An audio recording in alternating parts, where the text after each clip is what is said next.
Hey, what up? How's it going? Today, we're gonna go over kind of a dumb tip that I think is very obscure, and it might help you, it might not, and that's why I kind of titled it that way. It's kind of like could be perceived as a dumb tip, but it helped me immensely, and I'm just gonna throw it out there. Anyways, while I'm doing that, I'm gonna work on this, and I love giving out art advice in general. And that's pretty much it. Stick around for the whole thing. It's only an 8-minute talk. That is it. And that is it. Alright, let's jump into it. I forget who this character is, by the way. This character is, he's a kaiju, and I forgot his name. I have it in my phone, because I drew this from, like, my phone. I gotta figure it out, because this pose was there, except that in the actual picture, it looked like a Muppet, his head, so this one I try to make him look a little bit better. But yeah. So what is that advice? The advice, okay, so let me give you a little bit of backdrop. I've always had a very limited belief. Me. Always. Always had a massively limiting belief in myself. Never thought I'd be good at anything. Even though I would say it, right, out loud, I just knew it in my head. I had this self-sabotage thing going on all the time. Like, I'd be, like, really good at making a really semi-perfect drawing, and I just somehow blow it at the end, right? In an irreversible way, where it's like ink, and I'm like, well, I blew that. That's life. But it was something I could have saved. It wasn't something I had to blow, you know? Because you have to blow drawings to learn, of course. But this is different. This is stuff where I'm like, I should have done that. I should have been fine doing that. Why wasn't I able to do that?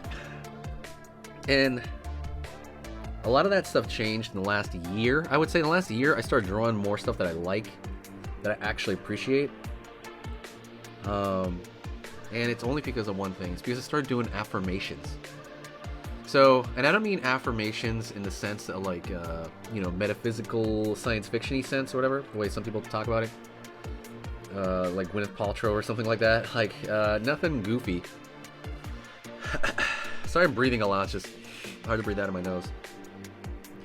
But, I mean affirmations in the sense that... Let me try to go here. I mean affirmations in the sense that you're focusing on a goal every morning. And I was doing it for like months. Every morning or every night, you think about what you want, right? And what I would do is I would envision the kind of artwork I want. And I would think of an artist, right? And envision like me doing that stuff, right? Or me having their career. Like they have a cool setup with the websites and they're making money off that and it's awesome. Just me doing that. And I would keep that focused every day.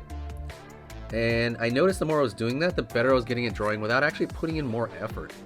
I wasn't putting in any new practice or anything wild. It was just I was just getting better at stuff. I had less worry. There was less of this like self-sabotage stiffness going on. Right? I should quote that. Self-sabotage stiffness. You know, where you're kind of like pulling a line, you're a little bit worried, like you're screwed up, so it's like, that stuff started going away. I mean, I still get it, don't get me wrong, but it's much less than it used to be, and it's all because of the affirmation stuff. And I can't tell because it's two things. One, again, focusing on what it is that you want, and it's more likely to happen because you're doing the little things that lead to it happening, right? There's all practical. Right, so that's kind of like what I'm thinking about when I do that. But yeah, I would say hopefully if you have any experience with that, let me know. I've noticed the mindset thing, and that's, I don't know if you ever look at my other videos. I try to focus a lot on the mindset because I feel like the mindset is really huge. I knew a lot of people. I'm thinking about my original teacher from back in Encinitas. He was so amazing at art.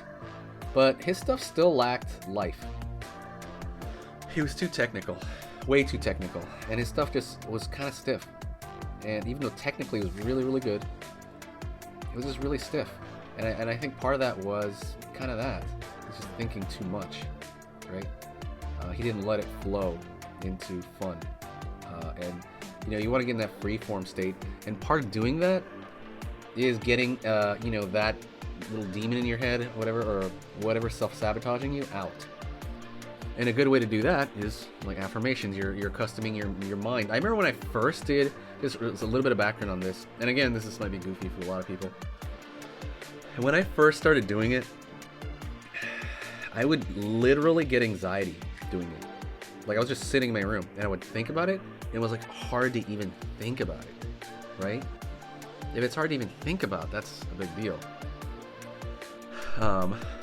It was so hard to do that. I'd feel like some actual anxiety, and I just do it more and more until there was none. And I think a lot of that is that kind of, I was picked on in school kind of stuff. I wasn't really picked on in school. I was picked on a little bit, but I was really shy. But there's some of that in there, as far as like how much do you feel like you deserve to succeed. And it's kind of up to you, really. But you want to train yourself, and that's a great way of training your mind. And I found to be insanely big. I would say that's almost a core reason I started getting better at certain things in the last year. You know what I mean? I actually started getting better at certain things in the last year 100% because of that. So I would say try it out. If it doesn't sound too weird, because I know artists tend to be very, very much the way I am, very, very logical. I know the stereotype is the reverse, right? I guess if you go to art classes or something in the junior colleges is like the reverse. But I was gonna say, usually the ones I meet, the professionals that actually work, they're very, very logical minded usually, because you have to think about like technical aspects of like perspective and like anatomy and all that stuff. So I mean, yeah. So you know what I mean? Like, yeah, that definitely that definitely plays into it sometimes, and it can kind of you might have a little issue with that and you don't realize it, because I certainly did not. I'll give you one more little idea about that. As far as success goes, my other YouTube channel, when it started growing for the first time, I started seeing the money on it go up like 6 times higher than it had ever gone. And I looked at that, and I got actual anxiety looking at it. I was like, oh, it was like freaking me out. That's weird, right? What I should have is I should actually, be like, oh, this is amazing, this is awesome. But it wasn't that. So clearly I had something I really wasn't aware of. Anyways, that's it. This is a little bit more of a feelery episode than usual episode. Yeah, I guess a little talk than normal, but that's pretty much it. Let me know what you think as far as your, if you've ever tried it, if you tried affirmations or anything like that. It's obviously not just that, right? I'm talking about, it was pushing me forward on it, and I do things on it, and then it like unlocks parts of my brain a little bit. But if I'm not practicing at all and just, thinking about it, that's not gonna work. I mean, you're practicing, and then, this just helps you hone in on that practice. You know what I'm saying? All right, and if you want to keep learning how to draw and keep pushing your skills, go right here to this video on this side. That video I put because it's the exact same theme as the video you just saw, and I like it as a bit of a pair. So absolutely go check that out right now, another short video.